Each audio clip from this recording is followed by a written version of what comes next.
In most parts of the world today, people have at least two names. For example, they might have En la mayor parte del mundo actualmente, la gente tiene por lo menos dos nombres. Por ejemplo, pueden tener un apellido que los identifica como parte de un grupo particular, así como un nombre que los identifica como individuos.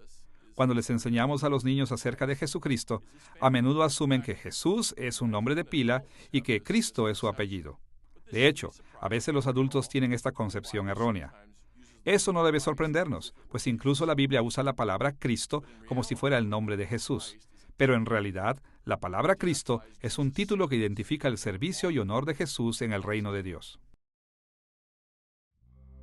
Esta es la segunda lección en nuestra serie Creemos en Jesús, y la hemos titulado El Cristo. Nuestra estrategia en esta lección será enfocarnos en los eventos y características de la vida de Jesús que ayudarán a explicar lo que significa que sea el Cristo. La palabra Cristo simplemente significa ungido. Esta traduce la palabra griega del Nuevo Testamento, Christos, que en sí misma traduce la palabra hebrea del Antiguo Testamento, Mashiach o Mesías. Muchas personas se sorprenden al saber que la Biblia no usa el término Cristo o ungido exclusivamente para Jesús. En realidad es un término bastante común en el Antiguo Testamento que se refiere a la gente que fue ungida con aceite para marcarla como siervos especiales de Dios. En ciertas etapas de la historia del Antiguo Testamento, todos los profetas, sacerdotes y reyes pudieron haber sido llamados ungidos en un sentido general. Por ejemplo, uno de los significados más importantes del término Mesías o Cristo en el Antiguo Testamento fue su referencia a los descendientes de David que sirvieron como reyes sobre Israel y Judá. Vemos esto en lugares como Segunda de Crónicas capítulo 6 versículo 42, Salmos 89 versículos 38 y 39, así como en el versículo 51, y Salmo 132 versículos 10 y 17. Sin embargo, partes del Antiguo Testamento también crearon la expectativa de que un ungido muy especial vendría en el futuro. Él encarnaría todos estos roles en formas únicas y lograría todos los propósitos de salvación de Dios en el mundo.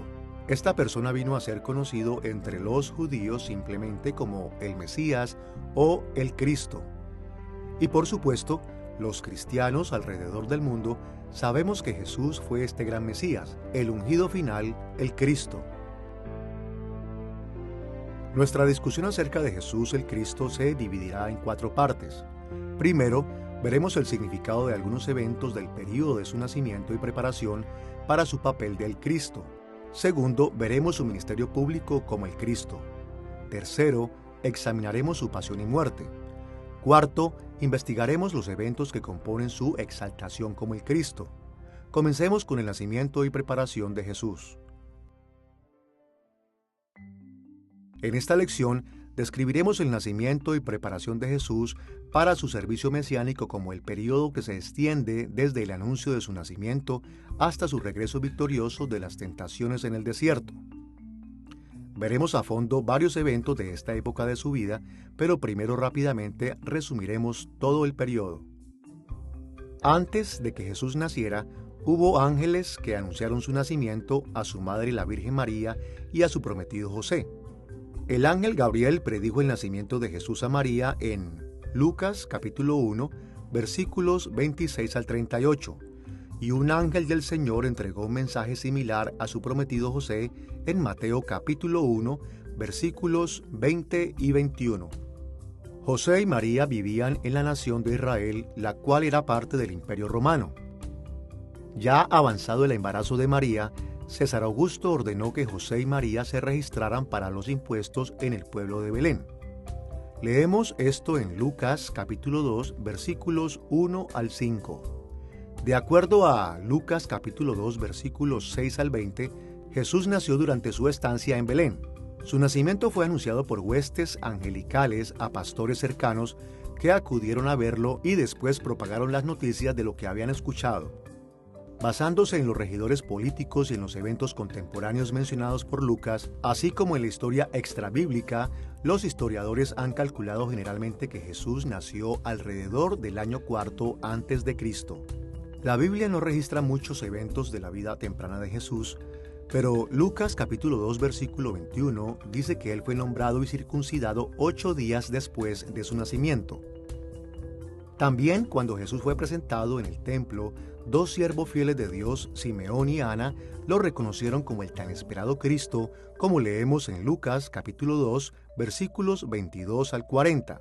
Y los sabios de Oriente lo reconocieron como el rey de los judíos, cuyo nacimiento fue marcado por movimientos sobrenaturales de las estrellas, como leemos en Mateo capítulo 2 versículos 1 al 12. Sin embargo, Jesús no se quedó en Israel por mucho tiempo. Cuando el rey judío Herodes el Grande supo por parte de los sabios que el nuevo rey de los judíos había nacido, quiso matar al Mesías recién nacido. Así que ordenó el asesinato de todos los niños menores de 2 años de edad en los alrededores de Belén. Pero el Señor le advirtió a José, quien huyó con su familia a Egipto. Cuando Herodes murió, la familia regresó a Israel. Pero en respuesta a otra advertencia de Dios, José se quedó con ellos en un pequeño pueblo de Nazaret, lejos del nuevo rey judío, el hijo de Herodes Arquelao. Estos relatos están registrados en Mateo capítulo 2, versículos 13 al 23. Al crecer Jesús, su familia fue a las festividades de los judíos en Jerusalén. Y de acuerdo a Lucas capítulo 2, versículos 41 al 52, en uno de estos viajes, cuando Jesús tenía 12 años de edad, impresionó en gran medida a los líderes y maestros religiosos con su conocimiento y sabiduría. Cuando Jesús tenía alrededor de 30 años de edad, comenzó a prepararse para el ministerio público. Primero, fue bautizado por Juan el Bautista, como leemos en Mateo capítulo 3, versículos 13 al 17, Marcos capítulo 1, versículos 9 al 11, y Lucas capítulo 3, versículos 21 al 23. Luego, inmediatamente después de su bautizo, Jesús ayunó en el desierto por 40 días, como leemos en Mateo capítulo 4, versículos 1 al 11, Marcos capítulo 1, versículos 12 al 13, y Lucas capítulo 4, versículos 1 al 13. Durante este tiempo, resistió la tentación de Satanás antes de emerger para iniciar su ministerio público. Aunque hay muchas cosas que podríamos decir del periodo de nacimiento y preparación de Jesús, nos enfocaremos en solo 3 eventos: su encarnación, su bautizo y su tentación. Veamos primero la encarnación de Jesús. El término teológico encarnación se refiere a que Jesús asumió permanentemente una naturaleza humana, incluyendo tanto un cuerpo humano como un alma humana. Las Escrituras hablan de la encarnación en muchos lugares, como en Juan capítulo 1 versículos 1 y 14, Filipenses capítulo 2 versículos 6 y 7 y Hebreos capítulo 2 versículos 14 al 17. En esta lección nos enfocaremos en el significado teológico de la encarnación de Jesús. Veremos su nacimiento virginal, su estatus como heredero de David y la unión hipostática de su naturaleza divina y humana. Comencemos con su nacimiento virginal. La madre de Jesús, María, fue virgen cuando concibió, llevó en el vientre y dio a luz a Jesús. Lo concibió a través de la intervención milagrosa del Espíritu Santo y se mantuvo virgen hasta que dio a luz a Jesús.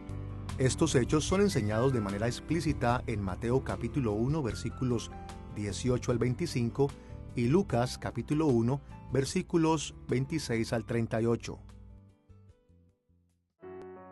El nacimiento virginal de Jesús tiene al menos 3 implicaciones importantes. La primera, dado que Jesús nació de una mujer, Él es verdaderamente humano. De acuerdo a pasajes como Génesis capítulo 1 versículos 21 al 28, la orden original de Dios era que sus criaturas se reprodujeran de acuerdo a su propia especie. Un resultado específico de este hecho es que las mujeres humanas siempre dan a luz a bebés humanos. Eso significa que Jesús se desarrolló en el vientre de María de la misma manera que cualquier otro bebé humano, así que fue dotado con una naturaleza humana verdadera, la cual consistía tanto de un cuerpo como de un alma. Gregorio Nacianceno arzobispo de Constantinopla, quien vivió desde el año 325 a 389 después de Cristo, escribió acerca de la importancia de la humanidad de Jesús en su Epístola 51.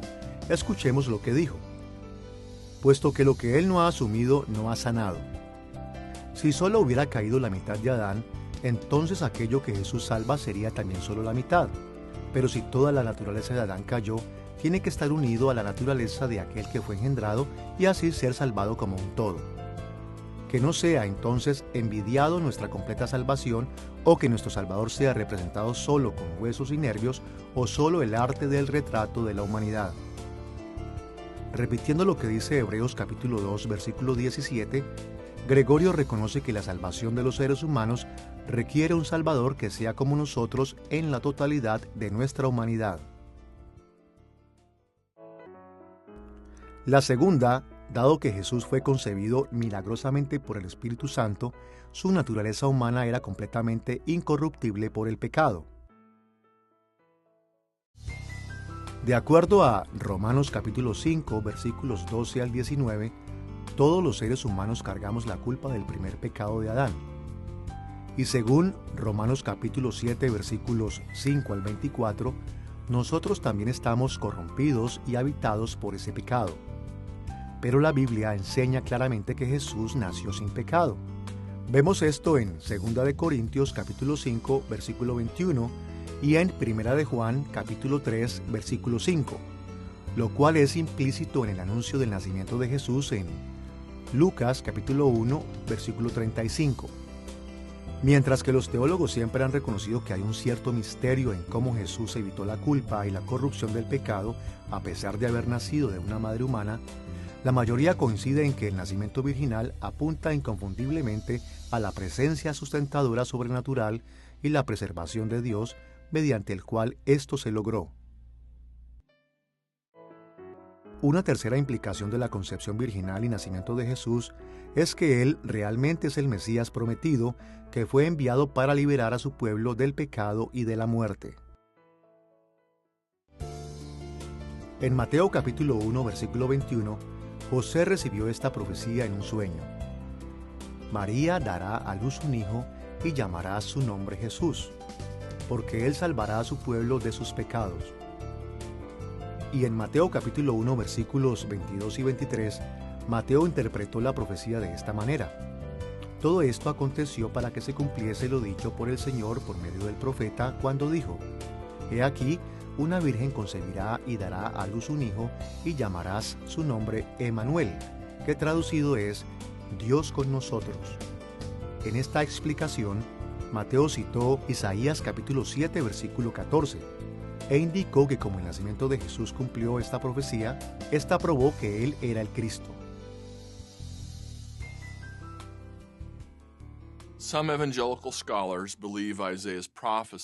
Algunos estudiosos evangélicos creen que la profecía de Isaías acerca del nacimiento virginal se refería directamente a Jesús. Otros creen que señalaba a Jesús tipológicamente, pero todos los evangélicos están de acuerdo en que el Espíritu Santo milagrosamente causó que María concibiera y que el nacimiento virginal es prueba de que Él era el Mesías profetizado, a través del cual Dios salvaría a su pueblo del pecado y la muerte.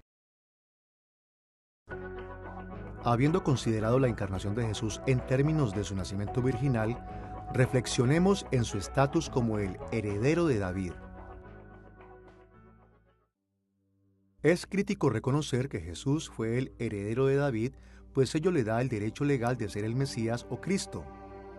En el siglo X a.C., Dios hizo un pacto con David prometiéndole establecer un reino inquebrantable en la tierra bajo el reinado de uno de los descendientes de David.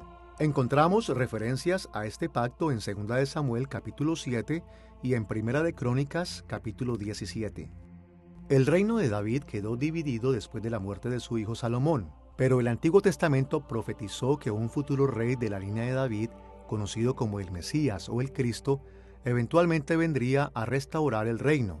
Leemos acerca de él en lugares como Salmo 89, versículos 3 y 4, Salmo 110, versículos 1 al 7, y Salmo 132, versículo 17. Él renovaría el reino de David y regresaría a los exiliados a la tierra prometida. y Él traería las bendiciones más grandes de Dios a la nación restaurada. Estas promesas pueden ser vistas en muchos lugares, incluyendo Jeremías capítulos 23, 30 y 33, así como Ezequiel capítulo 34, versículos 20 al 31 y capítulo 37, versículos 20 al 28. Por esto es que las genealogías de Jesús en Mateo capítulo 1 y Lucas capítulo 3 subrayan el hecho de que Él descendió de David. Tienen la finalidad de demostrar que Jesús tomó con justa razón el oficio de Mesías o Cristo. Habiendo explorado el nacimiento virginal de Jesús y el estatus de heredero de David, estamos listos para abordar la unión hipostática. El término técnico unión hipostática se refiere al hecho de que Jesús es una persona con dos naturalezas distintas, una naturaleza divina y una naturaleza humana, con cada naturaleza manteniendo sus propios atributos. Jesús es la segunda persona de la Trinidad. Por toda la eternidad ha poseído total divinidad con todos sus atributos. Y cuando fue concebido y nacido como ser humano, añadió a su persona la verdadera naturaleza humana, la cual consiste de todos los atributos esenciales de un ser humano. El Concilio de Calcedonia fue un concilio ecuménico que tuvo lugar en el año 451 después de Cristo, que resumió las enseñanzas de la Biblia acerca de la unión hipostática en un comunicado que varios llamaron el Credo de Calcedonia, el símbolo de Calcedonia y la definición de Calcedonia. Escuchemos este fragmento del mismo. Nuestro Señor Jesucristo es perfecto en deidad y también perfecto en humanidad, verdadero Dios y verdadero hombre, de cuerpo y alma racional, en todas las cosas como nosotros sin pecado, para ser reconocido en dos naturalezas inconfundibles, incambiables, indivisibles, inseparables. Por ningún medio de distinción de naturalezas desaparece por la unión, más bien es preservada la propiedad de cada naturaleza y concurrentes en una persona y una sustancia. Esta definición es bastante técnica, pero para nuestros propósitos la resumiremos en tres partes. En la primera, dice que Jesús tiene dos naturalezas, es decir, una naturaleza divina y una naturaleza humana. El eterno Hijo de Dios siempre ha poseído y siempre poseerá cada atributo esencial de Dios. Por ejemplo, Él es infinito, eterno e inmutable en su ser, sabiduría y poder. Como resultado, todo lo que el Antiguo Testamento dice acerca de la naturaleza de Dios es también verdad de Jesús. Vemos esto demostrado en pasajes como Juan capítulo 1, versículos 1 al 3 y capítulo 10, versículo 30, y Hebreos capítulo 1, versículos 2 y 3. Esto significa que Jesús es un Cristo absolutamente perfecto. Siempre hace la voluntad de Dios y es totalmente incorruptible. Él nunca romperá una promesa ni fallará en llevarla a cabo, y sus perfecciones innatas lo preservarán como un sacrificio infinitamente invaluable cuando Él murió por nosotros en la cruz. Al mismo tiempo, Jesús también posee todos los atributos esenciales de los seres humanos como un cuerpo humano físico y un alma humana. Por eso es que fue sujeto a la debilidad, las heridas y la muerte, y porque tenía limitaciones físicas normales. Leemos acerca de la humanidad plena de Jesús en pasajes como Hebreos capítulo 2, versículos 14 y 17, y capítulo 4, versículo 15, y Filipenses capítulo 2, versículos 5 al 7, y su naturaleza humana es crítica para su papel como Cristo. Es la que le permitió ser el heredero de David y de tener oficios humanos como profeta, sacerdote y rey. Como leemos en Hebreos capítulo 2, versículos 14 al 17, eso es lo que lo califica para ser nuestro sustituto cuando murió en nuestro nombre, porque solamente una verdadera muerte humana podría expiar a los seres humanos. La segunda es que el Credo de Calcedonia también insiste en una distinción entre las dos naturalezas de Jesús. Jesús no tiene una naturaleza híbrida que combina tanto la divinidad como los atributos humanos. Sus atributos humanos no afectan sus atributos divinos, y sus atributos divinos no realzan sus atributos humanos. En vez de eso, cada naturaleza se mantiene enteramente sin cambio. Por ejemplo, vemos esto en la forma en que Juan afirmó tanto la divinidad como la humanidad de Jesús en Juan capítulo 1, versículo 3 y capítulo 8, versículo 40. Esto es lo que Jesús necesitaba para crecer en conocimiento, experiencia y favor a pesar de ser Dios. Desde la perspectiva de su naturaleza humana, Jesús de todas formas tuvo que aprender a caminar, a hablar y a razonar. De todas formas tuvo que conocer la voluntad de Dios. Y estas cosas son importantes en el papel de Jesús como Cristo, pues se le permitieron crecer en conocimiento y experiencia desde una perspectiva humana para que pudiera ser aún más misericordioso y compasivo hacia nosotros en debilidad, tal como leemos en Hebreos capítulo 2, versículos 17 y 18. La tercera es que el credo de Calcedonia afirma que Jesús es solamente una sola persona. Jesús no tiene dos personas o dos mentes, como si una persona humana hospedara a una persona divina en su cuerpo. Y Él no es una persona que de alguna manera es una combinación o híbrido de dos personas o mentes distintas, como si una persona divina se combinara con una persona humana. Como vemos en pasajes como Juan capítulo 17 versículos 1 al 5 y Colosenses capítulo 2 versículo 9, Jesús es y siempre ha sido la misma eterna segunda persona de la Trinidad, conocido como el Hijo de Dios. Esto es muy importante porque significa que Jesús de todas formas todavía manifiesta toda cualidad divina a la perfección. Por ejemplo, desde la perspectiva de su humanidad, Él tuvo que adquirir conocimiento, pero desde la perspectiva de su naturaleza y persona divina, Él siempre ha sido y siempre será omnisciente. Y como Jesús manifiesta cada atributo divino de manera perfecta, podemos confiar en Él y servirle sin duda alguna, y confiar en que Él cumplirá cada promesa y cada uno de sus planes. Jesus is the only person in existence that is both fully God and fully human. And this special quality ought to be a great comfort to us.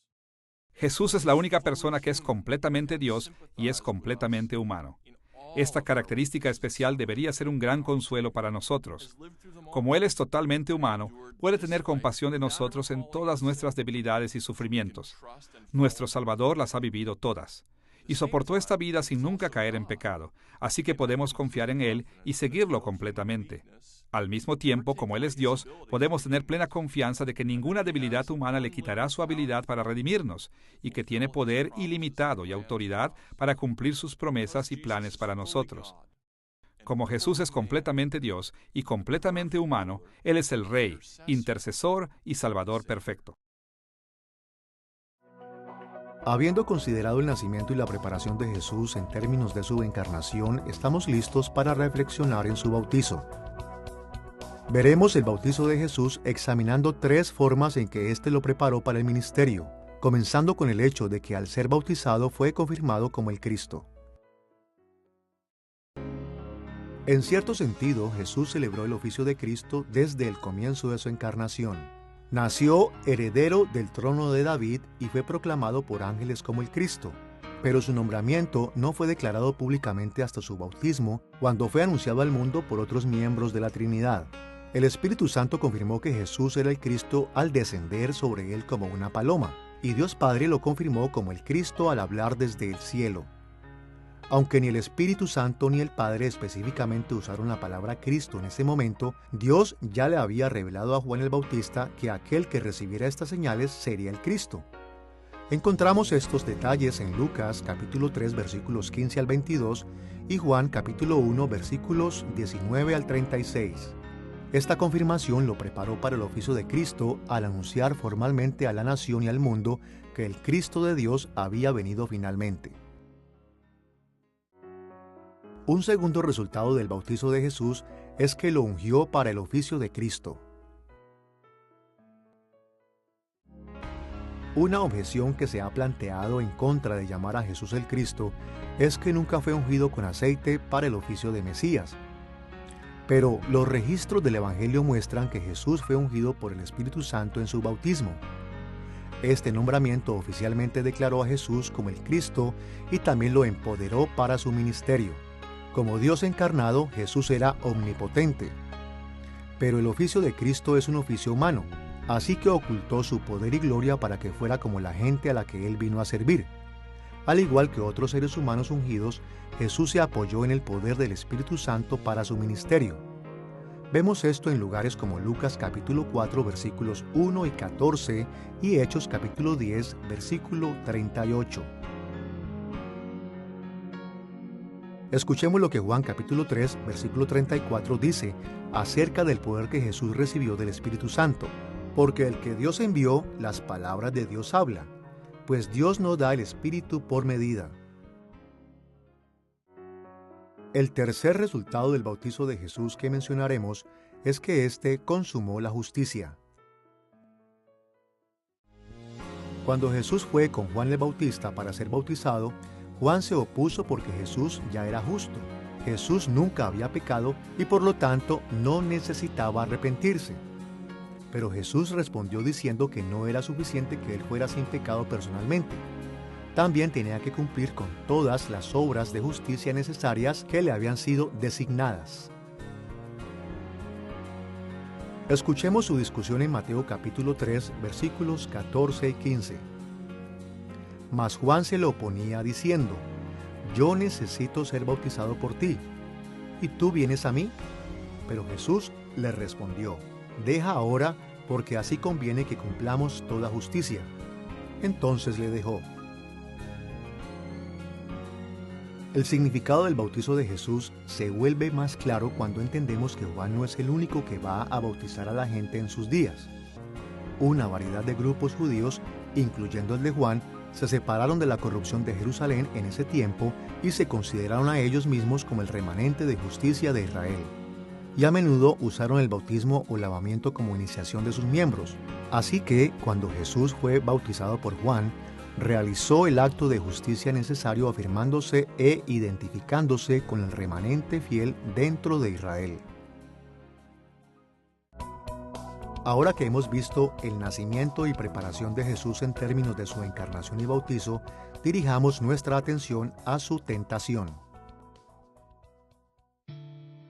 La historia de la tentación de Jesús es familiar. Sus detalles están registrados en Mateo capítulo 4, versículos 1 al 11 y Lucas capítulo 4, versículos 1 al 13. En resumen, el Espíritu Santo llevó a Jesús al desierto donde ayunó por 40 días antes de ser tentado por Satanás. Pero incluso en su estado debilitado físico, Jesús se mantuvo poderoso espiritualmente y mentalmente. A pesar de su hambre, se rehusó a usar su poder divino para satisfacer sus necesidades. A pesar de su autoridad, se rehusó a aprobarse a sí mismo al usar el camino fácil pero pecaminoso de servir al enemigo de Dios. Muchos teólogos también destacan que la tentación de Jesús por Satanás fue paralela a la tentación de Adán y Eva en el jardín del Edén, en Génesis capítulo 3. Como Pablo señaló en Romanos capítulo 5, versículos 12 al 19. Jesús era el representante de su pueblo así como Adán lo había sido. Pero donde Adán había fallado y había traído condenación a la raza humana, Jesús venció la tentación trayendo salvación a su pueblo. Para nuestros propósitos en esta lección, nos enfocaremos en tres facetas importantes de la tentación de Jesús. Primero, su tentación le enseñó obediencia. Como Hebreos capítulo 5 versículos 8 y 9 dicen: Jesús por lo que padeció aprendió la obediencia, y habiendo sido perfeccionado, vino a ser autor de eterna salvación para todos los que le obedecen. Jesús era completamente sin pecado. Nunca desobedeció a Dios, pero también era plena y verdaderamente humano, así que tuvo que aprender los requisitos de la justicia de Dios y a sobrepasar los retos y las tentaciones a lo largo de su vida.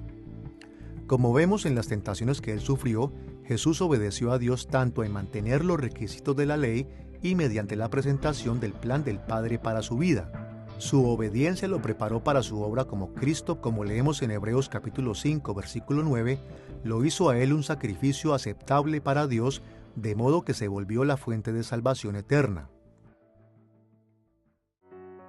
La segunda idea que mencionaremos es que la tentación de Jesús le dio compasión por su pueblo. Jesús no cedió ante la tentación.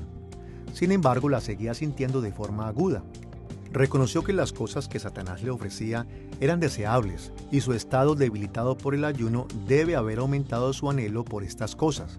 Esta experiencia lo llevó a crecer en compasión y comprensión hacia nosotros cuando sufrimos y luchamos con la tentación en nuestras propias vidas. Como leemos en Hebreos capítulo 4, versículo 15, porque no tenemos un sumo sacerdote que no pueda compadecerse de nuestras debilidades, sino uno que fue tentado en todo según nuestra semejanza, pero sin pecado. La tercera idea que mencionaremos en relación a la tentación de Jesús es su impecabilidad. La palabra impecabilidad significa inhabilidad para pecar. Los cristianos la hemos usado por siglos para referirnos al hecho de que Jesús era incapaz de pecar. Los teólogos a menudo hablan de la impecabilidad de Jesús en conjunción con su tentación, porque este fue el momento de su vida en el cual él era más capaz de pecar si eso fuera posible. Todos los cristianos entendemos que Jesús nunca pecó, nunca sucumbió a la tentación, ni tuvo un pensamiento malvado o deseo malvado, o dijo una palabra pecaminosa. Su falta de pecado se afirma en pasajes como 2 Corintios capítulo 5 versículo 21, Hebreos capítulo 4 versículo 15 y capítulo 7 versículo 26, 1 de Pedro capítulo 2 versículo 22 y 1 de Juan capítulo 3 versículo 5. Pero también es verdad que él no era ni siquiera capaz de pecar. Como hemos visto, Jesús es la segunda persona de la Trinidad, y Dios no puede pecar porque no puede actuar de formas contrarias a su naturaleza. Las tres personas de Dios siempre han sido y siempre serán impecables. Vemos esto en Habacuc capítulo 1, versículo 13, Santiago capítulo 1, versículo 13, Primera de Juan capítulo 1, versículo 5 y muchos otros lugares. Pero esto no hace que su tentación sea menos real. Dado a su naturaleza humana, Jesús experimentó tentación desde una perspectiva humana. Reconoció el valor de las cosas ofrecidas a él y entendió profundamente los beneficios que podrían aportarle. Por lo tanto, su obediencia y compasión no fueron disminuidas de ninguna manera. De hecho, podríamos incluso decir que como Jesús es impecable, su obediencia y compasión en realidad incrementaron debido a que él aprendió perfectamente de la experiencia y ahora nos responde de manera perfecta a nuestras necesidades.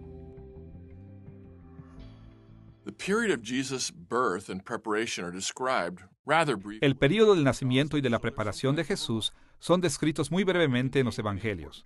A veces son vistos sin cuidado, pero contienen muchas verdades importantes. Una de las más grandes es que aseguran que el ungido prometido de Dios ha llegado. El nacimiento de Jesús y la preparación de Jesús para el puesto de Cristo revelan el gran amor y misericordia de Dios, pues no nos ha dejado en manos del pecado y la muerte, sino que ha mantenido sus promesas al enviar a su propio Hijo como nuestro Cristo. Habiendo visto el papel de Jesús como Cristo, en términos de su nacimiento y preparación, estamos listos para explorar su ministerio público. Para nuestros propósitos en esta lección, definiremos el comienzo del ministerio público de Jesús a partir de cuando empezó a predicar públicamente y finalizando con su aproximación final climática a Jerusalén. Una vez más, resumiremos los eventos que tuvieron lugar antes de reflexionar en varios detalles de este periodo. Lucas capítulo 3, versículo 23 dice que Jesús tenía alrededor de 30 años cuando empezó su ministerio público. Y basados en pistas provistas por los 4 evangelios, en especial el de Juan, muchos académicos creen que el ministerio público de Jesús duró alrededor de 3 años. En particular, Juan menciona que Jesús fue a 3 o 4 fiestas de la Pascua durante su tiempo, como vemos en Juan capítulo 2, versículo 23, capítulo 6, versículo 4, capítulo 11, versículo 55 y tal vez capítulo 5, versículo 1. De acuerdo a Mateo capítulo 4, versículos 13 al 17, Jesús empezó su ministerio público en Capernaum, una ciudad de la región de Galilea en el noroeste del lago de Galilea. predicó el reino de Dios y desarrolló milagros a través de la región de Galilea y otras ciudades en Israel, como podemos ver en Mateo capítulo 4, versículos 23 y 24. Durante este tiempo también escogió 12 discípulos y los preparó para unirse a él en la proclamación del reino de Dios, como está registrado en Mateo capítulo 10 y Marcos capítulo 3. Después extendió su ministerio a otra región de Israel, incluyendo Samaria y Judea. Al final de su ministerio público, Jesús viajó intencionalmente a Jerusalén para ser crucificado. Durante el camino preparó a sus discípulos para el hecho de que él iba a ser asesinado por la gente del mismo reino para el cual había sido ungido para salvar. Aunque el ministerio principal de Jesús era proclamar el arrepentimiento y la fe, debido a que el reino de Dios estaba cerca, él se sintió libre para hacerlo en una variedad de formas. Él ministró a diferentes tipos de personas, confrontando israelitas promedio, líderes religiosos, rebeldes sociales, gentiles y todo tipo de pecador. Él se reunió con grupos de diferentes tamaños, desde multitudes de miles hasta casas privadas, hasta individuos. Enseñó en muchos diferentes tipos de lugares como casas, sinagogas y espacios abiertos. Y utilizó un gran rango de estrategias de enseñanza, incluyendo parábolas, preguntas, profecías, sermones, incluso milagros. Y en cada caso, la gente reconocía que él desarrollaba su ministerio con autoridad única y reaccionaban fuertemente a él, algunos con arrepentimiento y otros con enojo y rechazo.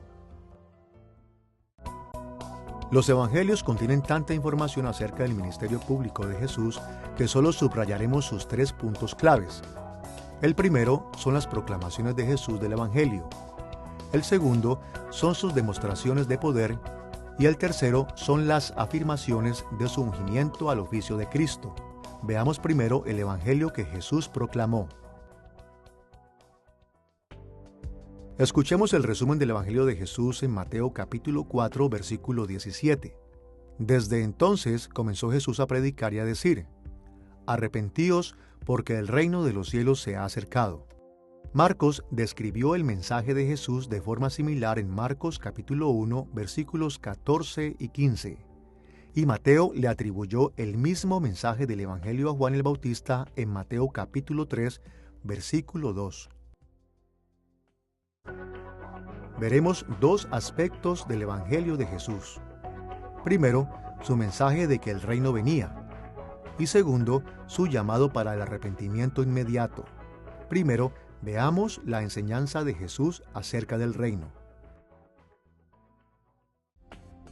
Como todos los judíos de sus días, Jesús sabía que Dios era el eterno soberano sobre toda su creación, pero el Antiguo Testamento también reveló que Dios planeó que su reinado eterno fuera hecho visible en la tierra. Como vimos en la lección previa, Él comenzó este proceso cuando creó el mundo y nombró a Adán y a Eva como sus vicerregentes. Pero ellos fallaron miserablemente en su tarea de perfeccionar el mundo. El reino de Dios se desarrolló de nuevo en la nación de Israel al crecer como un gran imperio, pero nuevamente dio un paso hacia atrás por el pecado de Israel y su exilio. Y aunque Dios ofreció restaurar la nación en los días de Ezra y Nehemías, la infidelidad de la gente resultó en el exilio que se extendió por varios siglos. En el tiempo de Jesús, Israel había sufrido cientos de años en exilio, esperando al Cristo que traería la totalidad del reino de Dios y todas sus bendiciones a la tierra.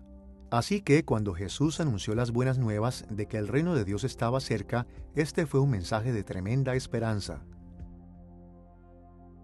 Jesús anunció las buenas nuevas de que la etapa final del reino de Dios en la tierra vendría en sus días. El modelo celestial iba a instalarse en todo el mundo. Como vemos en las bienaventuranzas de Mateo capítulo 5 versículos 3 al 12, todo el pueblo fiel de Dios sería bendecido enormemente en el reino de Dios. Sus penas terminarían y heredarían la tierra entera. Ningún poder extranjero traería culto falso, y ningún líder religioso corrupto haría pactos con los enemigos de Israel para el bien de la tranquilidad relativa. Aquellos que habían pecado serían perdonados. Aquellos que habían sido exiliados serían restaurados. Aquellos que habían caído bajo las maldiciones de la enfermedad serían sanados. El Señor derrotaría personalmente a los enemigos de Israel, purgaría al pueblo de su pecado y restauraría la creación entera. Pero a pesar de lo maravilloso que el mensaje del Evangelio de Jesús acerca del reino hubiera sonado, también contenía una condición: el arrepentimiento. Jesús advirtió que el reino de Dios venía rápidamente y que sería manifestado no solamente en bendiciones para el pueblo fiel de Dios, sino también en el juicio en contra de sus enemigos. Así que, si Israel quería recibir las bendiciones prometidas, primero tenía que arrepentirse de su pecado. A menudo es de utilidad pensar acerca del arrepentimiento como el voltear de una moneda. En cámara lenta, vemos cómo le damos la espalda al pecado y volteamos hacia la justicia. Empezamos a darle la espalda al pecado sintiendo sufrimiento genuino por haber roto la ley de Dios y por lastimar a nuestro prójimo si es que lo hemos afectado. Y completamos el darle la espalda al pecado cuando confesamos nuestra culpa a Dios y pedimos perdón. Estos aspectos del arrepentimiento son evidentes en pasajes como Jeremías capítulo 31, versículo 19 y Hechos capítulo 2, versículos 37 y 38. Pero el arrepentimiento también significa voltear la cara hacia Dios al pedirle que nos limpie y nos restaure y al determinar obedecerlo en el futuro. Esto no significa que nunca pecaremos de nuevo, sino significa que el arrepentimiento genuino incluye un deseo de agradar a Dios obedeciendo sus mandamientos. Vemos esto en lugares como Joel capítulo 2, versículos 12 y 13 y 2 Corintios capítulo 7, versículos 10 y 11. El mensaje de Jesús de que el reino de Dios viene a la tierra son noticias maravillosas, pero nunca puede estar separado de la necesidad del arrepentimiento. Solo a aquellos que se arrepienten de sus pecados y se vuelven hacia Dios en fe, se les permitirán disfrutar de las bendiciones de su reino. Además de las proclamaciones del Evangelio, el ministerio público de Jesús incluyó muchas demostraciones de poder, las cuales testificaron la verdad de su mensaje. En Hechos capítulo 10, versículo 38, el apóstol Pedro resumió el poder milagroso de Jesús de esta forma: Dios ungió con el Espíritu Santo y con poder a Jesús de Nazaret, y cómo éste anduvo haciendo bienes y sanando a todos los oprimidos por el diablo, porque Dios estaba con él. Jesús realizó muchos milagros que exhibieron el poder del Espíritu Santo. Demostró dominio sobre la creación, como cuando convirtió el agua en vino en Juan capítulo 2, versículos 1 al 11. Mostró su autoridad sobre los espíritus malignos y sus efectos, como vemos en pasajes como Mateo capítulo 12, versículos 22, Marcos capítulo 1, versículos 23 al 26 y Lucas capítulo 9, versículos 38 al 43. Sanó la enfermedad y la invalidez, como vemos en Marcos capítulo 10, versículos 46 al 52. Lucas capítulo 8, versículos 43 al 48 y Juan capítulo 9. Jesús incluso resucitó a los muertos, como vemos en Mateo capítulo 9, versículos 18 al 26. Lucas capítulo 7, versículos 11 al 15. Y Juan capítulo 11, versículos 41 al 45. De hecho, Jesús realizó muchos más milagros que cualquier otro profeta en la historia de Israel. El Nuevo Testamento menciona por lo menos 35 milagros específicos, y el Evangelio de Juan indica que él desarrolló innumerables milagros además de estos. Como leemos en Juan capítulo 21, versículo 25, y hay también otras muchas cosas que hizo Jesús, las cuales si se escribieran una por una, pienso que ni aún en el mundo cabrían los libros que se habrían de escribir. Las demostraciones de poder milagroso de Jesús tuvieron por lo menos dos implicaciones que debemos considerar. La primera es que confirmaron su identidad como el Cristo, y la segunda es que aseguraron su eventual éxito en traer el reino de Dios a la tierra. Primero veamos cómo los milagros de Jesús confirmaron su identidad.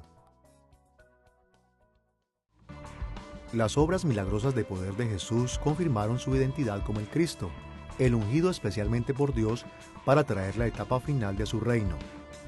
Como el Cristo, Jesús fue el embajador con autoridad de Dios, y sus milagros demostraron la fuerte aprobación de Dios en todo lo que Jesús dijo. Vemos esto en Lucas capítulo 7, versículo 22, Juan capítulo 5 versículo 36 y capítulo 10 versículos 31 al 38 y en muchos otros lugares. Más allá de esto, mucha gente en las Escrituras asocian los milagros de Jesús con las funciones de los ungidos, los cuales eran aspectos del oficio de Cristo, el cual era aún más amplio. Por ejemplo, los vieron como un logro de su rol como profeta en Lucas capítulo 7 versículo 16 y Juan capítulo 6 versículo 14 y capítulo 7 versículo 40. Jesús mismo conectó su poder milagroso con los deberes de los sacerdotes en Lucas capítulo 17 versículos 12 al 19, y sus milagros están asociados con su oficio de rey en Mateo capítulo 9 versículo 27, capítulo 12 versículo 23, capítulo 15 versículo 22 y capítulo 20 versículo 30. Escuchemos lo que Jesús dijo en Juan capítulo 10 versículos 37 y 38. Si no hago las obras de mi Padre, no me creáis. Mas si las hago, aunque no me creáis a mí, creed a las obras, para que conozcáis y creáis que el Padre está en mí y yo en el Padre. Los milagros de Jesús probaron que su mensaje del Evangelio era verdad. Él realmente era el Cristo y realmente estaba trayendo la última etapa del reino de Dios a la tierra. Como él dijo en Lucas capítulo 11, versículo 20. Mas si por el dedo de Dios echo yo fuera los demonios, ciertamente el reino de Dios ha llegado a vosotros. Las obras poderosas de Jesús probaron que Él era el Cristo, aquel que había traído el reino celestial a la tierra para terminar con la tiranía de Satanás sobre el pueblo de Dios y la creación. Habiendo visto las demostraciones de poder de Jesús que confirmaban su identidad como el Cristo, veamos cómo también éstas aseguraron su éxito. Los milagros de Jesús demostraron que Él tenía el poder necesario para lograr sus afirmaciones y promesas. Él tenía todo el poder necesario para hacer que el reino de Dios en la tierra fuera igual al reino de Dios en el cielo. Y de hecho, muchos de sus milagros de bendición proveyeron un anticipo de ese reino. Por ejemplo, cuando sanó a los enfermos y resucitaba a los muertos, Él presagió el reino donde no hay enfermedad o muerte, como está descrito en Apocalipsis capítulo 21, versículo 4. Y cuando le dio de comer a miles de personas hambrientas, Él proveyó un ejemplo concreto de la abundancia que caracteriza a su reino, como leemos en lugares como Éxodo capítulo 23, versículos 25 y 26, Joel capítulo 2, versículo 26, y Lucas capítulo 12, versículos 14 al 24. Jesús también demostró que tenía todo el poder que necesitaba para destruir a los enemigos de su reino. Por ejemplo, cuando exorcizó demonios, demostró que tenía el poder necesario para establecer un reino sólido, uno que nunca podría ser amenazado, como vemos en Mateo capítulo 12, versículos 22 al 29. Jesus' power drew the attention of everyone that witnessed it. And while his enemies El poder de Jesús llamó la atención de todos los que fueron testigos. Y mientras sus enemigos de mala manera despreciaron su poder como un engaño del diablo, la verdad es que el poder de Jesús vino de Dios. Y probó que Jesús era el Cristo, y que Él tenía la habilidad para cumplir cada oferta, promesa y amenaza que hizo. Y para nosotros como cristianos, eso debería ser un gran consuelo y razón para emocionarnos. Significa que nuestra fe en Jesús está bien fundada. No importan las dudas que tengamos y no importa el tiempo que Dios tome para completar el trabajo que comenzó en Jesús. Jesús nos ha dado suficientes razones para confiar en Él sin importar qué. Él realmente es el ungido, el Cristo. Y si somos fieles a Él, tenemos garantizado un lugar de honor y bendiciones en su reino eterno. Ahora que hemos visto el Evangelio de Jesús, las proclamaciones y demostraciones de poder, consideremos su ministerio público en términos de las afirmaciones de su ungimiento al oficio de Cristo.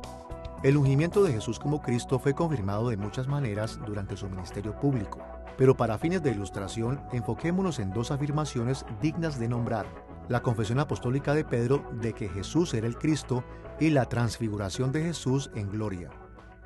Miremos primero la confesión apostólica de Pedro. Escuchemos el registro de Mateo de la confesión de Pedro en Mateo capítulo 16, versículos 15 al 17. Jesús les preguntó: ¿Quién decís que soy yo? Respondiendo Simón Pedro dijo: Tú eres el Cristo, el Hijo del Dios viviente. Entonces le respondió Jesús: Bienaventurado eres, Simón, hijo de Jonás, porque no te lo reveló carne ni sangre, sino mi Padre que está en los cielos.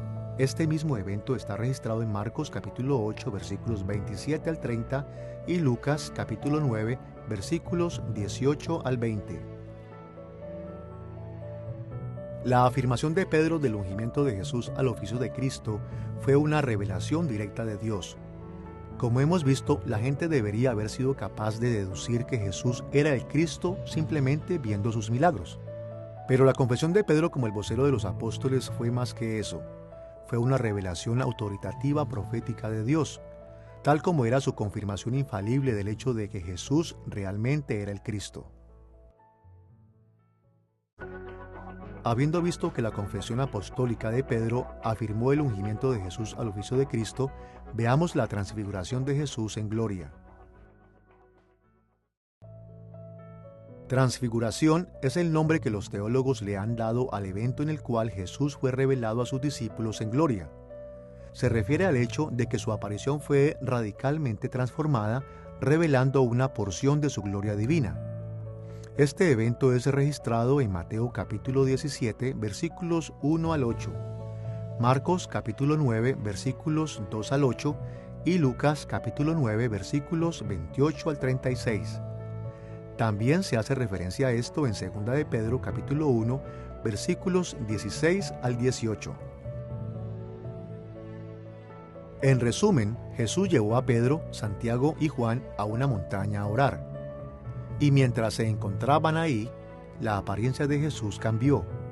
Su cara brilló con gloria y sus ropajes se volvieron blancos.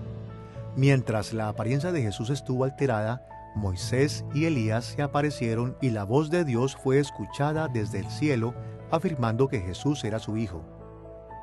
Y cuando Pedro sugirió que los discípulos construyeran refugios para Jesús, Moisés y Elías, Dios señaló a Jesús como digno del máximo honor y de la máxima obediencia. Esto era significativo porque Moisés fue el legislador y libertador del pueblo de Dios, y Elías era el profeta fiel que llamó a la nación de Israel de regreso de la apostasía.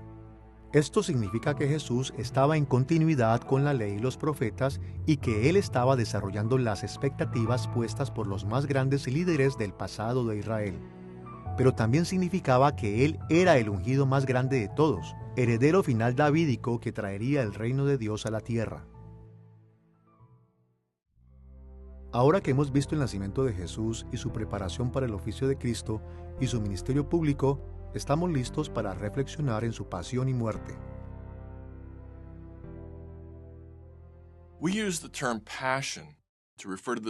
Usamos el término pasión para referirnos a los sufrimientos que Jesús soportó, especialmente durante la semana antes de su crucifixión. De muchas formas, esta es la historia más oscura de Jesús, porque durante esta semana Jesús fue rechazado por la humanidad, negado y traicionado por sus seguidores y ejecutado por sus acusadores. Y aún peor que eso, el Padre de Jesús en el cielo derramó su ira y juicio divino sobre él en nuestro lugar. Pero incluso en esta historia oscura hay un rayo de esperanza y de luz. La pasión y muerte de Jesús nos muestra hasta qué punto el Dios Trino estaba dispuesto a llegar para salvarnos. Ellos dan testimonio del amor divino y el sacrificio que merece nuestra gratitud y obediencia y devoción.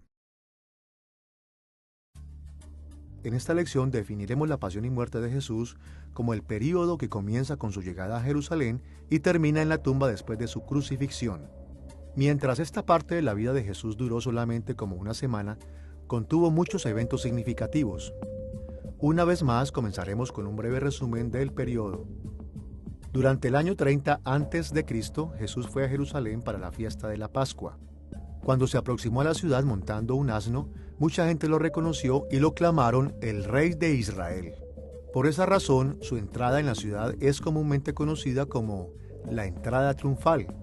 Leemos esto en Mateo capítulo 21, versículos 1 al 11, Marcos capítulo 11, versículos 1 al 11, Lucas capítulo 19 versículos 28 al 44 y Juan capítulo 12 versículos 12 al 19. Una vez en Jerusalén, Jesús se enfureció con los mercaderes del templo. Así, en un acto de condenación profética y de juicio real, volcó sus mesas y los echó del templo. Los evangelios registran esta limpieza del templo en Mateo capítulo 21 versículos 12 al 17, Marcos capítulo 11 versículos 15 al 18 y Lucas capítulo 19 versículos 45 al 48.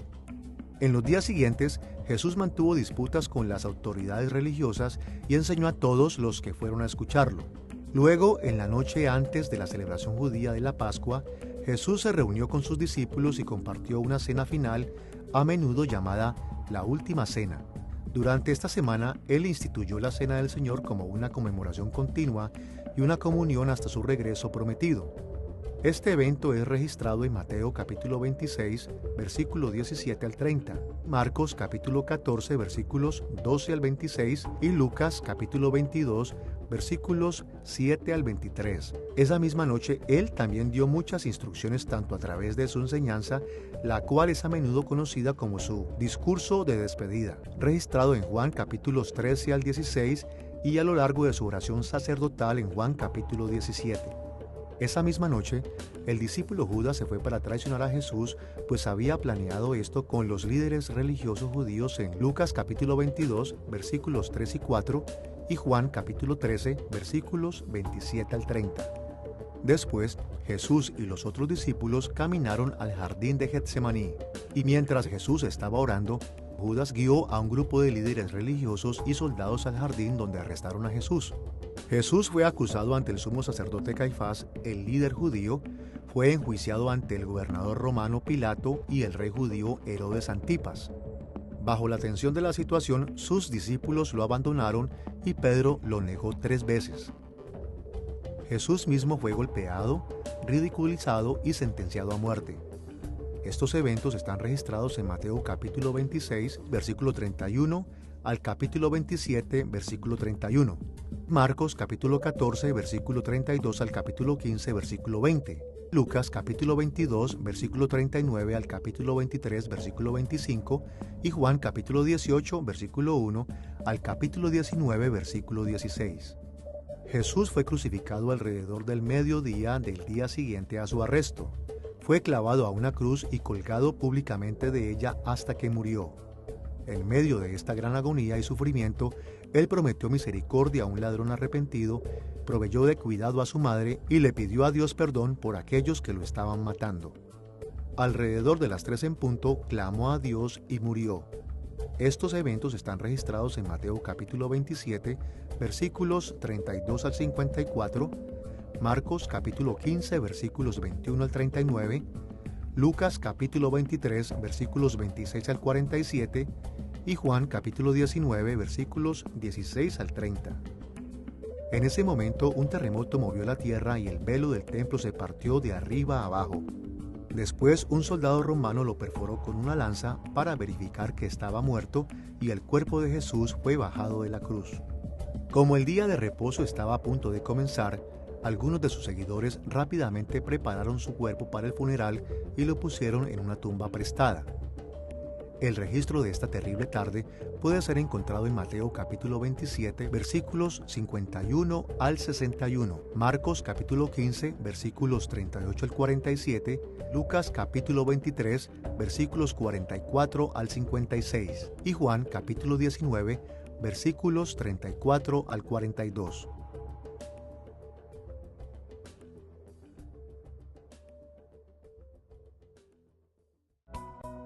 Consideraremos la pasión y muerte de Jesús enfocándonos en 3 eventos de este periodo: la entrada triunfal de Jesús en Jerusalén, su institución de la Cena del Señor y su crucifixión. Veamos primero su entrada triunfal. Jesús entró a Jerusalén montado en la espalda de un asno para cumplir la profecía de Zacarías capítulo 9. El asno era significativo porque era montado por reyes en tiempos de paz, cuando tenían la seguridad de que no había amenazas en contra de ellos. Esta acción simbólica fue intencionada para demostrar la confianza de Jesús como el rey. para afirmar a aquellos que eran fieles a su mensaje del reino y reprender a aquellos que no lo eran. Al acercarse Jesús a la ciudad, la gente empezó a reconocerlo y a darle la bienvenida. Para honrarlo, muchos pusieron ramos de palma e incluso sus ropajes en el camino y le alabaron con fuerza. Como leemos en Marcos capítulo 11, versículos 9 al 10. Y los que iban delante y los que venían detrás daban voces diciendo: Hosana, bendito el que viene en el nombre del Señor, bendito el reino de nuestro padre David que viene, Hosana en las alturas. Pero no todos le dieron la bienvenida a Jesús. Él fue rechazado y el liderazgo judío se le opuso, así como los sacerdotes y maestros de la ley, los mismos que debieron haber estado más emocionados por su llegada. Al rechazar al ungido de Dios, probaron que sus propios ministerios estaban opuestos a Dios y a su obra. Escuchemos las palabras de Jesús al pueblo de Jerusalén cuando entró a la ciudad, registradas en Lucas capítulo 19, versículos 42 al 44. Oh, si también tú conocieses, a lo menos en este tu día, lo que es para tu paz, mas ahora está encubierto de tus ojos. Porque vendrán días sobre ti, cuando tus enemigos no dejarán en ti piedra sobre piedra, por cuanto no conociste el tiempo de tu visitación. Este rechazo continuó con los líderes religiosos, pasando la primera parte de la semana final de Jesús, preguntando todo tipo de preguntas en sus intentos para desacreditarlo ante la gente. También trataron de provocar a las autoridades romanas para oponérsele y repetidamente retaron a la identidad de Jesús y su autoridad como Cristo. Habiendo visto la entrada triunfal, reflexionemos en un evento principal de la semana de la pasión y muerte de Jesús, la institución que hizo de la Cena del Señor. Como hemos mencionado, la pasión y muerte de Jesús toma lugar durante la semana de la Pascua. Así que una de las cosas que Jesús hizo durante esa semana fue comer la cena de la Pascua con sus discípulos. Hizo esto inmediatamente antes de su arresto y crucifixión, y este evento es comúnmente conocido como la Última Cena. Durante esta Última Cena, Jesús hizo algo muy especial que los cristianos hemos conmemorado desde entonces. Instituyó la Cena del Señor como un sacramento cristiano, una ordenanza. Como hemos dicho, la Última Cena fue una cena de la Pascua. Se conmemoró el hecho de que Dios había rescatado a la nación de Israel de la esclavitud de Egipto. Pero al final de esta semana Jesús utilizó el simbolismo de la Pascua para llevar la atención hacia su propia obra como el Cristo. Específicamente, seleccionó dos cosas de su cena, el pan sin levadura y la copa de vino, y les asignó un nuevo significado. De acuerdo a Lucas capítulo 22, versículos 17 al 20, Jesús asoció el pan con su cuerpo, que estaba a punto de presentar a Dios como una ofrenda por el pecado, y asoció la copa de vino con su sangre, la cual también sería parte de la misma ofrenda por el pecado. Más aún cuando combinamos las enseñanzas en Mateo capítulo 26, versículo 29, y Marcos capítulo 14, versículo 25, con sus instrucciones en Lucas capítulo 22, versículo 19, vemos que Jesús enseñó a sus discípulos a usar estos alimentos siempre en memoria de Él hasta que regresara y terminara el trabajo que había comenzado. Hay algunos aspectos del significado de la Cena del Señor que debemos mencionar específicamente, comenzando con su referencia al ungimiento de Cristo. El simbolismo básico de la Cena del Señor es fácil de entender. El pan representa el cuerpo de Jesús y el vino representa su sangre. Pero, ¿por qué son significativos? Porque su cuerpo fue partido por nosotros, de acuerdo a Lucas capítulo 22, versículo 19, y su sangre fue derramada por muchos para el perdón de pecados, como leemos en Mateo capítulo 26, versículo 28. En otras palabras, su cuerpo y sangre son significativos porque son lo que Él ofreció a Dios en la cruz para redimir nuestro pecado. Veremos ese tema en un momento cuando discutamos la crucifixión. El segundo aspecto que mencionaremos del significado de la Cena del Señor es que significa la inauguración del nuevo pacto. Escuchemos lo que Jesús dijo en Lucas capítulo 22, versículo 20. Esta copa es el nuevo pacto en mi sangre que por vosotros se derrama. Aquí Jesús se refirió a la renovación del pacto que el profeta Jeremías había predicho en Jeremías capítulo 31, versículos 31 al 34.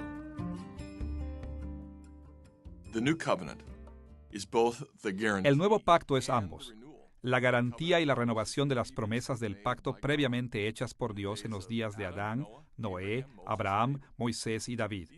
Esas administraciones previas del pacto de Dios expresaron la benevolencia de Dios hacia su pueblo, pero también requirieron su obediencia leal, prometiendo bendiciones a aquellos que obedecían a Dios y maldiciones en contra de aquellos que le desobedecían. Y como el Cristo, Jesús era el administrador de la última etapa del pacto de Dios con su pueblo, la etapa en la que el pacto fue ratificado o sellado por el derramamiento de su sangre. Como leemos en Hebreos capítulo 9, versículo 15, Cristo es mediador de un nuevo pacto para que los llamados reciban la herencia eterna prometida, ahora que Él ha muerto para liberarlos de los pecados cometidos. Ahora que hemos visto la entrega triunfal de Jesús y su institución de la Cena del Señor, estamos listos para reflexionar en su crucifixión. La crucifixión es una forma de pena de muerte usada en el antiguo Imperio Romano. Sus víctimas eran atadas a la cruz o clavadas en ella, como en el caso de Jesús, y entonces eran colgadas de la cruz hasta que murieran, típicamente por sofocación. La crucifixión de Jesús fue única, claro, porque solo esta sirvió como una ofrenda de redención por el pecado. Como el Cristo, era su responsabilidad morir a nombre de su pueblo, como leemos en Hebreos capítulo 9, versículos 11 al 28. Hay demasiadas doctrinas asociadas con la crucifixión como para mencionarlas todas, así que nos limitaremos a solamente dos: la imputación de nuestro pecado a Jesús y el hecho de que Él murió como resultado del juicio divino en contra del pecado. Comenzaremos con la idea de la imputación. La imputación simplemente significa asignar o ajustar cuentas. Pero cuando hablamos acerca de la imputación de nuestro pecado a Jesús en la cruz, nos referimos al acto en el cual Dios asignó la culpa de los pecadores a la persona de Jesús. Así que, cuando decimos que nuestros pecados fueron impugnados a Jesús, queremos decir que Dios lo culpó a Él por nuestros pecados. Jesús realmente nunca pecó y su persona nunca fue corrompida por el pecado. Pero desde una perspectiva legal, Dios contó a Jesús como si Él personalmente hubiera cometido cada pecado imputado a Él. En continuidad con los patrones de las ofrendas por el pecado del Antiguo Testamento, Jesús se ofreció Él mismo en la cruz como un sustituto de su pueblo. El libro de Hebreos habla de eso extensamente en los capítulos 9 y 10. El papel de Cristo como nuestro sustituto está reflejado en el hecho de que la Biblia a menudo se refiere a Él como nuestro sacrificio, como en Romanos capítulo 3, versículo 25, Efesios capítulo 5, versículo 2 y Primera de Juan capítulo 2, versículo 2. Esta también es la razón por la que he llamado nuestro precio de rescate, en lugares como Mateo capítulo 20, versículo 28, Primera de Timoteo capítulo 2, versículo 6 y Hebreos capítulo 9, versículo 15. Antes de que nuestro pecado fuera imputado a Él, Jesús era sin culpa, perfecto, pero por extraño que nos parezca, una vez que nuestro pecado fue ajustado a su cuenta, Dios lo ve como el culpable de todos los pecados que le fueron asignados a Él. Esto es lo que Pablo estaba diciendo en 2 Corintios capítulo 5, versículo 21, cuando dijo: Al que no conoció pecado, por nosotros lo hizo pecado, para que nosotros fuésemos hechos justicia de Dios en Él. Ahora que hemos considerado la imputación de nuestro pecado a Cristo, reflexionemos en nuestro segundo tema relacionado con la crucifixión, juicio divino. La muerte humana siempre es un juicio divino contra el pecado. Vemos esto en Génesis capítulo 3, versículos 17 al 19, Ezequiel capítulo 18, versículo 4 y Romanos capítulo 5, versículos 12 al 21. La muerte entró en la raza humana cuando Adán pecó en Génesis capítulo 3 y ha continuado desde entonces porque el pecado de Adán ha sido imputado a nosotros. La muerte de Jesús también fue un juicio divino en contra del pecado. Antes de que Dios pusiera la culpa sobre Jesús, Él no podía morir. Pero una vez que nuestro pecado se le imputó en la cruz, su muerte se hizo no solamente posible, sino necesaria. Esta era la única respuesta justa que Dios podía dar a tan tremenda culpa. Como parte de su juicio, Jesús también permaneció bajo el poder de la muerte por 3 días antes de su resurrección. Pero la buena noticia es que Él ha calmado la furia total de Dios en contra de nuestro pecado, de modo que no haya ningún juicio divino pendiente que nos amenace. Como Jesús dijo en Juan capítulo 5, versículo 24, el que oye mi palabra y cree al que me envió, tiene vida eterna, y no vendrá a condenación, mas ha pasado de muerte a vida. Hasta ahora en nuestra lección hemos visto el oficio de Jesús como el Cristo o el Mesías durante 3 periodos de tiempo: su nacimiento y preparación, su ministerio público y su pasión y muerte. Así que en este punto estamos listos para abordar nuestro tema final, el periodo de la exaltación de Jesús como Cristo. Describiremos la exaltación de Jesús como el periodo de tiempo que se extiende desde su resurrección hasta su regreso al futuro visible. Comenzaremos con un breve resumen de los eventos de esta época y luego veremos algunos de ellos con más detalle. En el primer día de la semana, después de su crucifixión y entierro, Jesús se levantó de los muertos. Durante un periodo de 40 días se apareció a muchos de sus discípulos. Les enseñó acerca del reino de Dios, les explicó su papel en el cumplimiento de las Escrituras y estableció el liderazgo de su iglesia a través de los apóstoles. Estos eventos están registrados en Mateo capítulo 28, Marcos capítulo 16, Lucas capítulo 24, Juan capítulos 20 y 21 y Hechos capítulo 1 versículos 1 al 11. Al final de estos 40 días, Jesús bendijo a su pueblo y ascendió visiblemente al cielo, mientras que ángeles lo proclamaron que regresaría de nuevo. Estos hechos están reportados en Lucas capítulo 24 versículos 36 al 53 y Hechos capítulo 1 versículos 1 al 11. Al ascender al cielo, Jesús presentó su muerte a Dios como un sacrificio de redención y se sentó a la diestra de Dios. Esto comenzó su reinado o sesión sobre los asuntos de su pueblo, el cual continuará hasta que regrese en gloria para rendir juicio en contra de sus enemigos y para bendecir a su pueblo con los nuevos cielos y tierra. Encontramos esto en lugares como Efesios capítulo 1 versículos 20 al 22, Segunda de Tesalonicenses capítulo 1 versículos 7 al 10 y Apocalipsis capítulo 20 versículo 11 al capítulo 22 versículo 7. Veremos 4 aspectos de la exaltación de Jesús. En primer lugar, veremos su resurrección. En segundo lugar, mencionaremos su ascensión. En tercer lugar, consideraremos su sesión celestial. Y en cuarto lugar, nos enfocaremos en su regreso visible. Comencemos con su resurrección de los muertos. Death is the greatest tragedy that human beings experience. La muerte es la tragedia más grande que los seres humanos experimentamos y la peor manifestación del pecado en este mundo. Pero la buena noticia es que Dios ungió a Cristo como conquistador de la muerte por todos nosotros. Cuando se levantó de la tumba a través del poder del Espíritu, probó a toda la creación que realmente es el Hijo con el favor de Dios, su herencia y su reino. Y aún más maravilloso que esto es que aseguró la futura resurrección y bendición de todos sus seguidores fieles. Hay demasiados aspectos significativos de la resurrección de Jesús como para mencionarlos todos. Así que enfocaremos nuestra atención en solo 2, comenzando con la manera en que ésta alargó el plan de redención de Dios. El plan de Dios para redimir a la humanidad y al resto de la creación dependía de que Él cumpliera sus promesas del pacto para establecer su reino en la tierra bajo el reinado de un descendiente de David, también conocido como el Cristo. Pero no podía hacer esto si Jesús permanecía muerto. En ese sentido, la resurrección de Jesús fue un paso crítico que le permitió a Dios cumplir sus promesas del pacto. Esta es una de las razones por las que el Antiguo y Nuevo Testamento llaman a la resurrección una afirmación del papel de Jesús como Cristo, como vemos en Lucas capítulo 24, versículos 45 y 46, Juan capítulo 2, versículos 17 al 22, Hechos capítulo 17, versículo 3 y Romanos capítulo 1, versículos 1 al 4. El segundo aspecto de la resurrección de Jesús que mencionaremos es que provee a los creyentes de muchas diferentes bendiciones de salvación.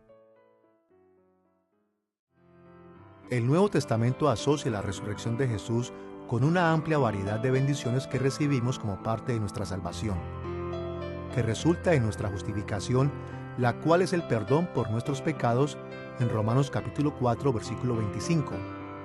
Es la fuente de la regeneración de nuestros espíritus y abre la puerta a nuestra herencia eterna en 1 Pedro capítulo 1, versículos 3 al 5. Produce buenas obras y una verdadera testificación de Cristo en nuestros cuerpos y vidas, como leemos en 2 Corintios capítulo 4, versículos 10 al 18. Y es la fuente de la resurrección corporal de los creyentes, en la cual tendremos cuerpos glorificados como el que tiene Jesús, como leemos en Romanos capítulo 6, versículos 4 al 5 y 1 Corintios capítulo 15, versículos 42 al 53. Aunque los cristianos rara vez pensemos en estos términos, la resurrección de Jesús es esencial para muchas de las bendiciones de salvación que ya disfrutamos, así como también para las que recibiremos en el futuro.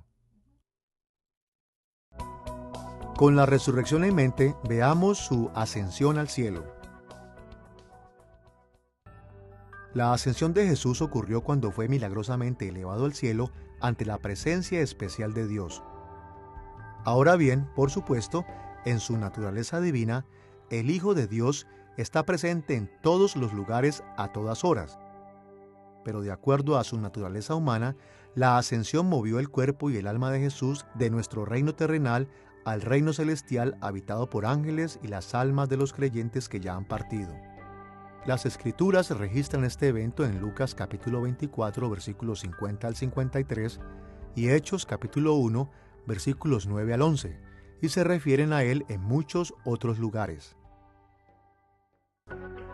Estudiemos los aspectos del papel de Jesús como Cristo que pueden ser asociados con su ascensión, la autoridad apostólica que Jesús le dio a sus apóstoles y su propia entronización a la diestra de Dios. Veamos primero el asunto de la autoridad apostólica. Como resultado de sus logros únicos de redención de pecados y del cumplimiento total de justicia, Dios le dio a Jesús la autoridad y el poder sobre toda la creación sin precedentes. Como Jesús le dijo a sus discípulos en Mateo capítulo 28, versículo 18, «Toda potestad me es dada en el cielo y en la tierra». Más aún, en su ascensión, Jesús delegó un poco de esta autoridad a sus apóstoles en la tierra para que pudieran hablar con autoridad infalible en su nombre, con el fin de establecer y edificar la iglesia. Los apóstoles que recibieron esta autoridad fueron los 11 fieles discípulos originales, Matías, quien reemplazó al traidor Judas en Hechos capítulo 1, versículo 26, y Pablo, quien recibió su autoridad por una dispensación de autoridad especial. Como resultado de esta delegación de autoridad, a estos apóstoles les fue permitido escribir y aprobar nuevas escrituras y hablar infaliblemente en materias de doctrina. Como vemos en Hechos capítulo 1, versículos 24 al 26, esta autoridad era la única de los apóstoles que la recibían directamente de Cristo y no podía ser pasada de maneras humanas. Como resultado, nunca ha habido otros apóstoles que posean este nivel de autoridad. El apóstol Pablo aludió a este hecho en Efesios capítulo 2, versículos 19 y 20, en el cual dijo que la Iglesia universal era de miembros de la familia de Dios, edificados sobre el fundamento de los apóstoles y profetas, siendo la principal piedra del ángulo Jesucristo mismo. Los apóstoles con autoridad eran una categoría especial de oficiales de la Iglesia que pertenecieron únicamente al período de la fundación de la Iglesia universal. Habiendo entendido la autoridad apostólica, estamos listos para ver la segunda característica de la ascensión de Jesús al cielo, su entronización. Cuando Jesús ascendió al cielo, presentó su sacrificio en el templo celestial y entonces se sentó a la diestra de Dios. Este orden de eventos es mencionado en Hebreos capítulo 1, versículo 3, capítulo 9, versículos 11 al 14 y capítulo 10, versículos 12 al 14. El acto de sentarse a la diestra de Dios constituyó la entronización de Jesús como el siervo de Dios Padre o el Rey siervo en el cielo. Este lugar mesiánico de honor fue profetizado por primera vez por el rey David en el Salmo 110. Y el Nuevo Testamento frecuentemente menciona que ahora le pertenece a Jesús. Por ejemplo, vemos esto en Marcos capítulo 16, versículo 19, Lucas capítulo 22, versículo 69, Efesios capítulo 1, versículos 20 y 21, y en Primera de Pedro capítulo 3, versículo 22. La entronización completó la asunción de Jesús al oficio de Cristo. Él había sido elegido antes de su encarnación y ungido en su bautizo. Pero fue hasta su ascensión que realmente tomó el trono y comenzó a reinar de manera formal. Habiendo explorado la exaltación de Jesús en términos de su resurrección y su ascensión, reflexionemos en su sesión permanente en el cielo. La palabra sesión es un término técnico en teología para el reinado continuo de Jesús y el gobernar desde el sitio de majestad y poder en el cielo. Se refiere a todas las cosas que Jesús está haciendo en su presente reino como el rey vasallo de Dios. When the scriptures describe what Jesus is doing now, they often say that he's seated at the right hand of God. Cuando las Escrituras describen lo que Jesús está haciendo ahora, a menudo dicen que Él está sentado a la derecha de Dios el Padre. Este lenguaje puede desviar a algunos lectores modernos. Jesús no solamente está sentado junto al Padre esperando el tiempo de su regreso, está sentado en un trono, y eso significa que reina sobre su reino. Es un rey siervo que se sienta a la derecha de Dios, y seguirá reinando sobre nosotros e intercediendo por nosotros hasta que regrese. La sesión de Jesús es prueba de que Él es victorioso sobre el pecado y la muerte y le autoriza a darle a su pueblo continuo consuelo en medio de cada problema que enfrentamos en la vida. Hablaremos de las cosas que Jesús hace durante su sesión celestial en términos de tres facetas pequeñas de su papel como el Cristo exaltado. La primera es su verbo y espíritu profético. La segunda es su intercesión sacerdotal ante el Padre. Y la tercera, su reinado sobre su pueblo. Primero veamos el verbo y espíritu proféticos de Jesús. Como vemos en Hechos capítulo 2, versículo 33, una de las primeras formas en que Jesús ejerció su ministerio profético fue enviando al Espíritu Santo como un regalo a la iglesia. Hechos capítulo 2 registra que cuando el Espíritu vino por primera vez, hubo lenguas de fuego, el sonido de viento rampante y la exuberante alabanza a Dios en las lenguas de los judíos dispersados. Esto fue un trabajo profético, porque el Espíritu Santo le dio poder a la iglesia como testigo profético de Jesús en el mundo. Pedro explicó que estas señales cumplieron la predicción hecha en Joel capítulo 2, que en los últimos tiempos el Espíritu daría poder a todo su pueblo fiel para el ministerio. Desde Pentecostés, Jesús ha continuado enviando el Espíritu a ministrar a la iglesia de formas proféticas, aunque las manifestaciones extraordinarias del Pentecostés no han sido la norma. Tal vez el ejemplo más común cuando leemos las Escrituras es que Él envió al Espíritu a proveer iluminación y entendimiento. El ministerio profético de Jesús durante su sesión también incluyó la inspiración de las Escrituras. Él envió al Espíritu a inspirar a los apóstoles a escribir la palabra infalible de Cristo para su pueblo, como leemos en lugares como 2 de Timoteo capítulo 3, versículos 16 y 17, y 2 de Pedro capítulo 3, versículos 15 y 16.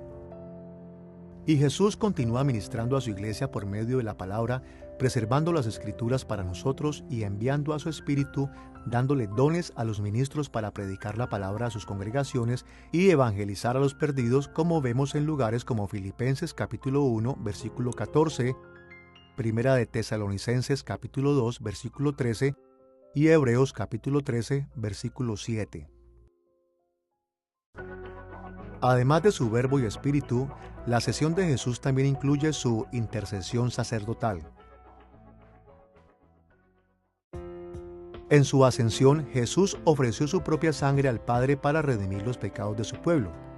Esta acción es irrepetible, pero sus beneficios, como el perdón, limpieza y sanación necesitan ser aplicados en nuestras vidas continuamente. Al final, disfrutaremos de pureza ilimitada, salud y prosperidad en el nuevo cielo y la nueva tierra. Pero mientras esto sucede, Jesús intercede por nosotros ante el Padre, pidiéndole aplicar una porción de esas bendiciones a nosotros durante nuestras vidas en la tierra. Su intercesión es mencionada en pasajes como Hebreos capítulo 7, versículos 25 y 26, capítulo 9, versículos 11 al 26 y capítulo 10, versículos 19 al 22, así como en Primera de Juan, capítulo 2, versículo 2. Tristemente, muchos cristianos están bajo la falsa impresión de que cuando han pecado, se quedan indefensos ante Dios por su propia cuenta teniendo que responder por sus fallas.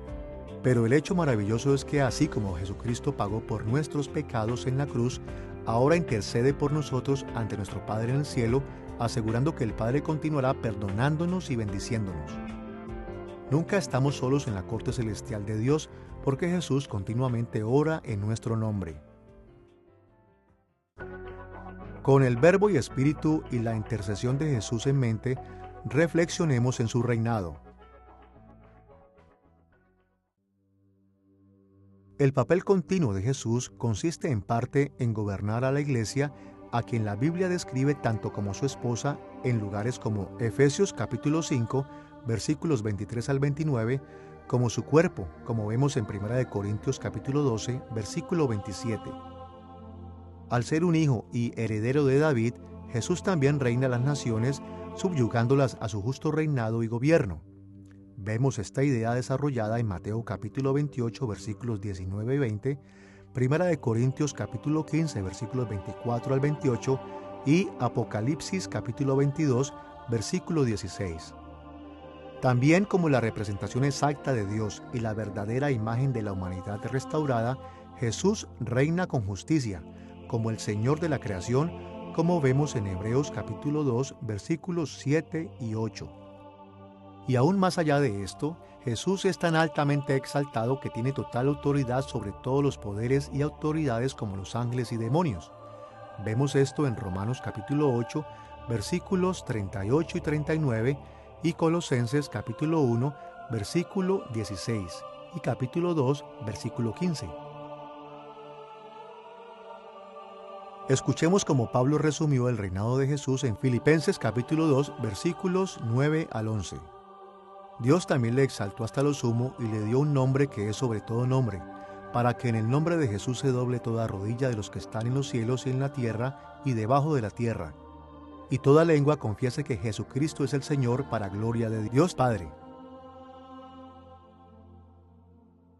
Jesus governs all things. The church, the nations, creation. Jesús gobierna todas las cosas, la iglesia, las naciones, la creación y el mundo espiritual de ángeles y demonios. Su reinado no siempre parece predecible para nosotros, pero Él reina de acuerdo al plan oculto de Dios. La Biblia nos asegura que como Cristo reina sobre todos, sus seguidores no tienen nada que temer. Nuestra victoria eventual está asegurada. Nada puede pasarnos que esté más allá de su control y autoridad. Todo lo que existe está bajo su autoridad y poder, desde cómo funciona el universo entero hasta la partícula subatómica más pequeña. Y eventualmente, todos los reyes y gente de la tierra y los seres espirituales reconocerán su supremacía y se hincarán ante Él. Habiendo explorado la resurrección, ascensión y sesión de Jesús, estamos listos para reflexionar en un aspecto futuro de lo que Jesús hará como el Cristo, su visible regreso. El Nuevo Testamento enseña que como Jesús es Cristo, Él regresará visiblemente y en su cuerpo glorificado consumará el reino de Dios en la tierra. El regreso de Cristo es una afirmación central de la fe cristiana y es enseñada en pasajes como Hechos capítulo 1 versículos 11, Primera de Tesalonicenses capítulo 4 versículos 13 al 18, Segunda de Tesalonicenses capítulo 1 versículos 5 al 10 y Primera de Corintios capítulo 15 versículo 23. Centraremos nuestra discusión del regreso final de Jesús al ver solo dos de las cosas que Él logrará en ese momento: el juicio de todos los espíritus y la humanidad y la renovación de la creación. Veamos primero el juicio de los espíritus y la humanidad. Como Cristo y como Rey, uno de los papeles de Jesús es actuar como juez en el último día, dándole a cada ángel, demonio y ser humano la parte que le corresponde. Como Jesús mismo dijo en Mateo capítulo 25 versículos 31 al 46, cada ser humano que ha muerto será resucitado y entonces toda la humanidad será juzgada en base a sus obras. Aquellos que hayan hecho buenas obras serán recompensados con vida eterna bendecida, pero aquellos que hayan hecho malas obras serán condenados al tormento para siempre. El juicio también está mencionado en lugares como Juan capítulo 5 versículos 22 al 30, Hechos capítulo 10 versículo 42 y capítulo 17 versículo 31, y 2 de Corintios capítulo 5 versículo 10. Ahora bien, la Biblia también enseña que las personas solo pueden hacer buenas obras si el Espíritu Santo habita en ellos con poder. Y si no fuera por el hecho de que los creyentes hemos sido justificados en Cristo, incluso éstas no serían de valor. No hay absolutamente nada acerca de los creyentes mismos que los haga superiores a los no creyentes. Como Pablo escribió en Efesios capítulo 2 versículos 8 al 10, porque por gracia sois salvos por medio de la fe, y esto no de vosotros, pues es don de Dios, no por obras, para que nadie se gloríe. Porque somos hechura suya, creados en Cristo Jesús para buenas obras, las cuales Dios preparó de antemano para que anduviésemos en ellas. Por nosotros mismos toda la humanidad somos culpables ante Dios, pero en el último juicio, aquellos de nosotros que tenemos fe en Cristo, seremos contados como aquellos que murieron a sus pecados en la muerte de Cristo. Así que, en vez de ser condenados, seremos premiados por las buenas obras que Dios ha hecho a través de nosotros. En nuestro estado bendecido estaremos completamente libres del miedo de la muerte. Nuestros cuerpos glorificados serán como el que Cristo ya tiene, y viviremos para siempre en paz y prosperidad, libres de la culpa, corrupción y presencia del pecado. Pero por encima de todo, veremos a nuestro Dios y Salvador cara a cara y descansaremos en su favor.